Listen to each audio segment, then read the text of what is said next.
Les reflets de la malédiction, the reflections of the curse. Ravensfeld exhaled a tentative sigh of relief, the haunting whispers of the malevolent mirrors seemingly subsiding. The estate, now a silent witness to its dark past, awaited a new chapter. Yet, the echoes of uncertainty reverberated far beyond the borders of the German town. Unknown to Ravensfeld, the sinister mirror, appearing dormant, clandestinely found its way to a quaint village in France. The Vanderwood curse, like a shadow seeking fresh victims, transcended geographical confines. The mirror, adorned with cryptic symbols in an ancient aura, cast an ominous reflection in its newfound abode. In this French village, the unsuspecting Dubois family embraced the cursed artifact into their lives. Jacques Dubois, a historian enthralled by antiquities, acquired the mirror without a hint of its dark history. As the mirror established a new host in the Dubois household, the cycle of malevolence stirred once more. Meanwhile, back in Ravensfeld, the narrative took an unexpected turn. Renee, presumed freed from the mirror's clutches, began to experience eerie visions. Whispers of the supernatural seemed to trail her, hinting at an unsettling connection that transcended the mere physical distance between Germany and France. In a twist of fate, French investigator Victorine Lacroix stumbled upon the mirror's cursed legacy. Drawn to the inexplicable tragedies surrounding the Dubois family, Victorine's investigation mirrored Charlotte's journey in Ravensfeld. The secrets of the Vanderwood curse appeared to traverse continents, weaving an intricate tapestry that bound these two investigators in an unseen dance with the supernatural. As Victorine delved into the mirror's dark history, she unearthed a revelation that surpassed imagination. The Vanderwood curse, born from forbidden pacts, had roots entwined with an ancient order spanning Europe. This once virtuous order, dedicated to containing malevolence, had fallen to corruption, becoming a conduit for the curse's perpetuation through generations. In Ravensfeld, sensing a disturbance, Charlotte's path crossed with Victorine's.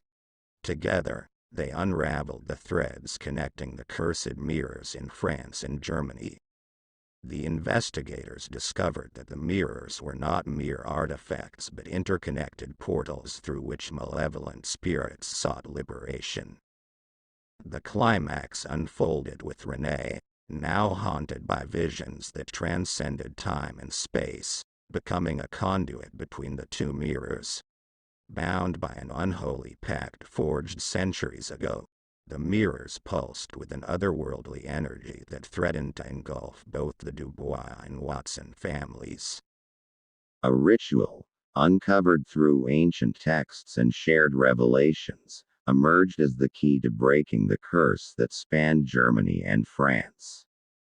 The society, rekindled with new allies, faced a formidable challenge: to confront the malevolent forces within the mirrors and prevent the cycle of despair from perpetuating. In a spanning borders, Renee, Charlotte, Victorine, and the society stood before the mirrors. The echoes of sacrifice resonated through Ravensfeld in the French village, symbolizing an act that severed the unholy ties binding the mirrors and the malevolent spirits. The incidents concluded with an eerie calm settling over both towns. The mirrors, now bereft of supernatural malevolence, reflected ordinary images. Renee, Charlotte, and Victorine, pivotal in breaking the curse, parted ways, forever marked by the haunting journey they undertook. Yet, as the towns grappled with the aftermath, a lingering question persisted: whether the malevolent spirits, once bound by an ancient curse, truly dissipated, or if they lingered, awaiting an opportune moment to return. The mirrors, stripped of their dark power, stood as silent witnesses to the interwoven destinies of Ravensfeld and the French village. The legacy of the Vanderwood curse echoed through time, leaving both towns with an unsettling sense of a history not fully laid to rest. In the story's closing scenes, as the echoes subsided, a mysterious figure from a different country stumbled upon tales of the Vanderwood curse.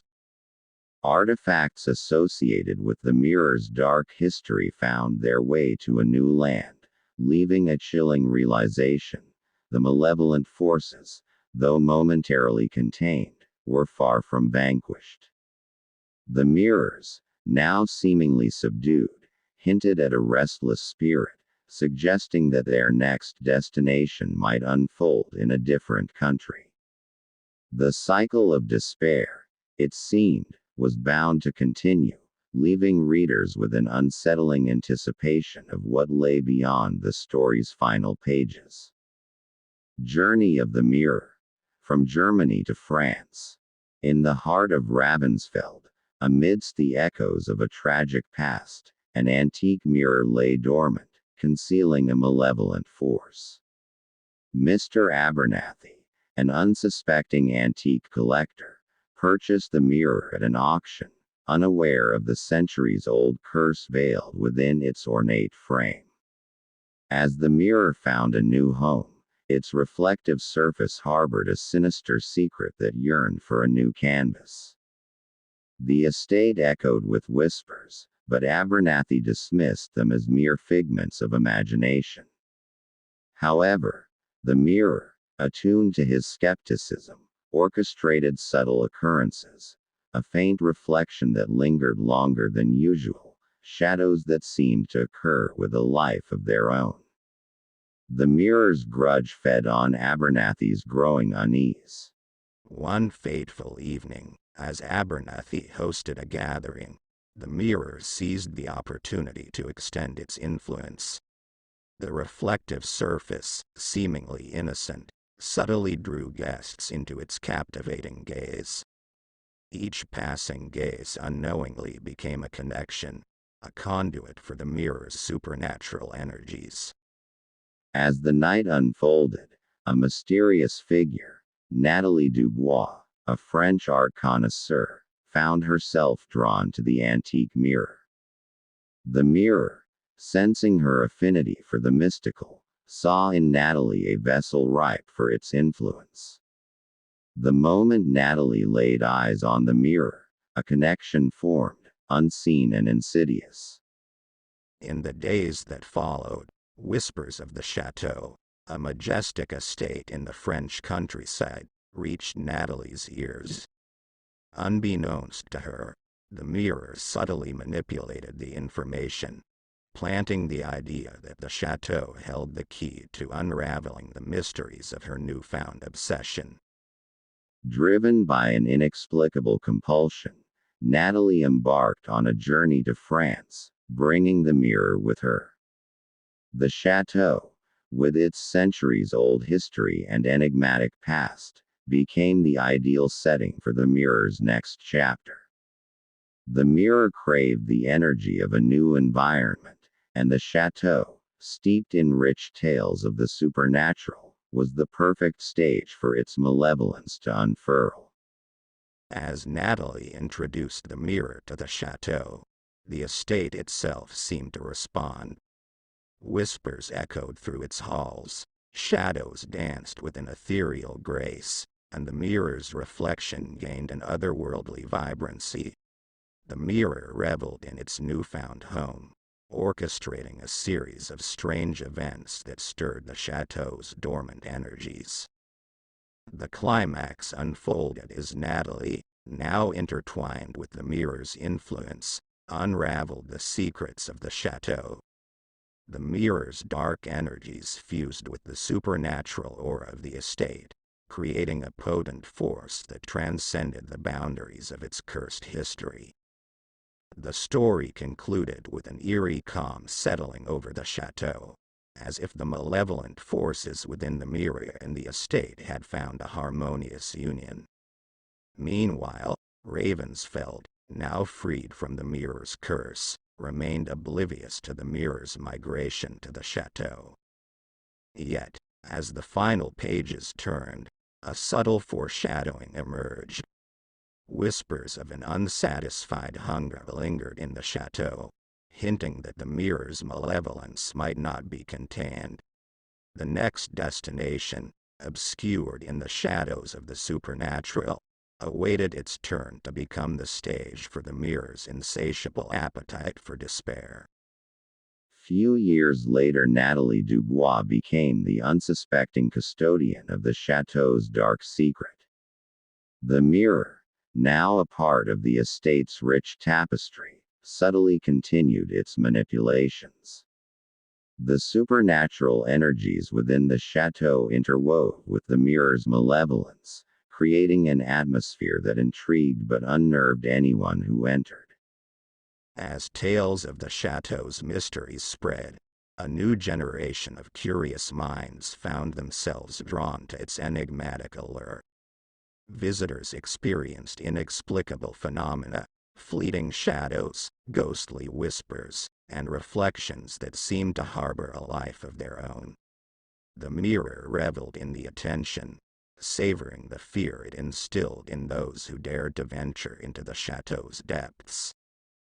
In the quiet village near the estate, rumors circulated of a haunted grandeur that had befallen the chateau. However, as the supernatural energies continued to intertwine, a foreboding atmosphere permeated the estate, hinting at a malevolence that went beyond mere ghost stories. Nathalie, now an elder, remained blissfully ignorant of the mirror's insidious influence. The chateau, once a sanctuary of opulence, bore the scars of its unholy union with the cursed mirror. Shadows clung to its corridors, and the air resonated with a palpable tension, like a storm on the verge of breaking. One stormy night, as thunder echoed through the chateau, a curious journalist, Isabelle Laurent, arrived to unravel the mysteries that veiled the estate. Isabelle's investigative instincts led her to Nathalie, who, now aged and frail, reluctantly shared tales of the mirror's origin and the chateau's haunted legacy. As Isabelle delved deeper into the chateau's secrets, the mirror seized the opportunity to influence her. Reflections warped and shadows whispered ancient secrets, guiding Isabelle through a labyrinth of supernatural occurrences. Unbeknownst to her, the mirror saw in Isabelle a potential conduit for a new chapter of despair. In the revelation, Isabelle uncovered the mirror's dark history and its migration from Ravensfeld to the chateau. The story, now intertwined with the chateau's legacy, reached a chilling crescendo as Isabelle faced the mirror's malevolence head-on. The climax unfolded in the grand hall of the chateau, where Isabelle confronted the mirror in a battle of wills. The echoes of sacrifice resonated once more as Isabelle, armed with the knowledge gleaned from Nathalie's tales, sought to break the curse that bound the mirror to the chateau. As Isabelle performed a ritual to sever the unholy ties, the chateau trembled with a supernatural force. The mirror, now weakened by the struggle, seemed to lose its malevolent grip. The story concluded with the chateau standing in a momentary stillness, as if the forces within were caught in a suspended breath. Yet, in the story's final pages, a subtle hint emerged. The mirror, though seemingly subdued, retained a glimmer of its dark power. Isabelle, having broken the curse's immediate hold, left the chateau with an unease that lingered. The next destination, obscured in the shadows of the supernatural, awaited its turn as the mirror, restless and insatiable, yearned for a new canvas to paint with despair. The cycle of the mirror's malevolence, it seemed, had not reached its final chapter. With the years passed, and the towns of Ravensfeld and the French village gradually mended the scars left by the Vanderwood curse. Renee, Charlotte, and Victorine, though forever changed by their shared ordeal, had become distant echoes of a haunted past. The once cursed mirrors, now stripped of their supernatural malevolence, adorned the respective households as ordinary artifacts. The Dubois and Watson families, ignorant of the dark legacy that had unfolded within the confines of their homes, went about their lives. The curious incidents and eerie whispers that once plagued the household seemed like distant nightmares fading into the recesses of memory. However, as the years unfolded, subtle hints emerged, suggesting that the malevolent forces, though seemingly subdued, were not entirely erased. A ripple of unease lingered in the quiet corners of Ravensfeld in the French village, a collective awareness that the Vanderwood curse might not have reached its conclusive end. In a different part of the world, a new chapter quietly began. The mysterious figure, having stumbled upon the artifacts associated with the Vanderwood curse, found themselves drawn into the enigmatic tale. The artifacts, carriers of a dark history, hinted at the potential for a resurgence, indicating that the malevolent forces might have found a new haven. As the story's final pages turned, a foreboding air enveloped this undisclosed location. The artifacts, once confined to the German and French landscapes, now hinted at a restless spirit seeking a new destination. The cycle of despair, it seemed, was destined to continue its haunting journey, leaving readers with a lingering sense of anticipation and dread for what lay ahead in the unexplored corners of the supernatural. Thanks for watching. Like, share and subscribe. And wait for the final chapter.